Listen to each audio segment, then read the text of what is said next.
اللہ تعالیٰ فرماتا ہے وَلِلَّهِ عَلَى النَّاسِ حِجُّ الْبَيْتِ، بیت اللہ کا حج صاحب استطاعت پر ہے۔ کس لیے ہے؟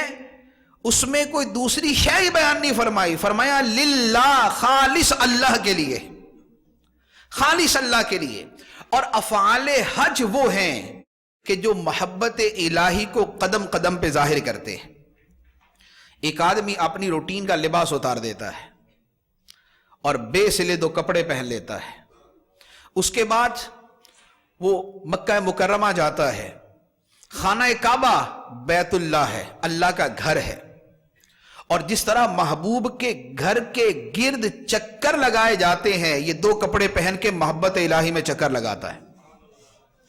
پھر اس کے بعد مینا عرفات روانگی ہوتی ہے۔ مینا عرفات میں کیا ہے؟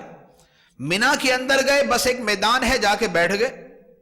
عرفات میدان ہے، میدان میں جا کے بیٹھ گئے۔ کرنا کیا ہے؟ کوئی خاص فرض وہاں پر نہیں، بس میدان کے اندر چلے جانا فرض ہے۔ عرفات کے میدان میں جانا فرض ہے، مینا کے اندر چلے جانا سنت ہے۔ شیطان کی وہ جو ہے چیزیں وہاں پر پتھر ہے، ان کو کینکریاں مارنا واجب ہے۔ عقل میں آنے والی بظاہر چیزیں نہیں کہ کسی میدان میں جا کے بیٹھ جائیں، فارغ ہو کے باہر نکلے تو آپ کی عبادت ہو گئی۔ آپ نے سلے ہوئے لباس اتار کے 2 بے سلے کپڑے پہن لیے، آپ کی عبادت ہو گئی۔ آپ ایک پتھروں سے بنے ہوئے مقدس گھر کے ارد گرد چکر لگا لی، آپ کا طواف زیارہ ہو گیا، آپ کا طواف رخصت ہو گیا، آپ کا طواف وداع ہو گیا، آپ کا طواف قدوم ہو گیا۔ کوئی شے حقیقتاً امر معقول نہیں ہے کہ جو عقل کے کسی تقاضوں پہ، جو عام تقاضے ہیں ان پہ پوری اترتی ہو۔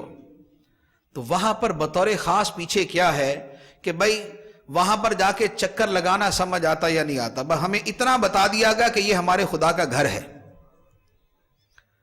خدا اس گھر میں رہنے سے پاک، خدا گھر میں رہنے سے پاک، جگہ سے پاک، جسم سے پاک، مکان سے پاک، خدا اس سے پاک ہے۔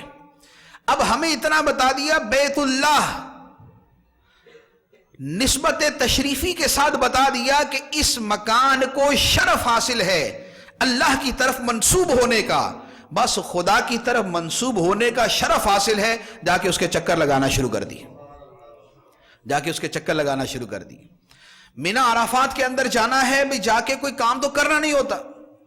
مینا کے اندر جاتے ہیں، جا کے 3 4 5 راتیں وہاں پر گزارتے ہیں، بیٹھے رہتے ہیں۔ جو نمازیں گھر پہ پڑھنی، جو نمازیں خانہ کعبہ کے پاس پڑھنی، وہی جا کے وہاں پڑھ رہے ہوتے ہیں۔ عرفات کے اندر تو اس سے بھی آگے کچھ نہیں کرتے، وہاں تو بحث محدود وقت کے لیے جانا ہے۔ لیکن محبت کا معاملہ یہ ہوتا ہے کہ محبت میں 20 کام ہوتے ہی وہ ہیں جو عقل میں نہیں آتے ہیں، اور محب اپنے محبوب کی محبت میں کرتا ہے۔ اور مومن اور مسلمان کیوں نہ کرے کہ اللہ تعالیٰ نے فرمایا والذین آمنوا اشد حبا للہ، ایمان والے سب سے بڑھ کر، سب سے شدید اللہ سے محبت کرتے ہیں۔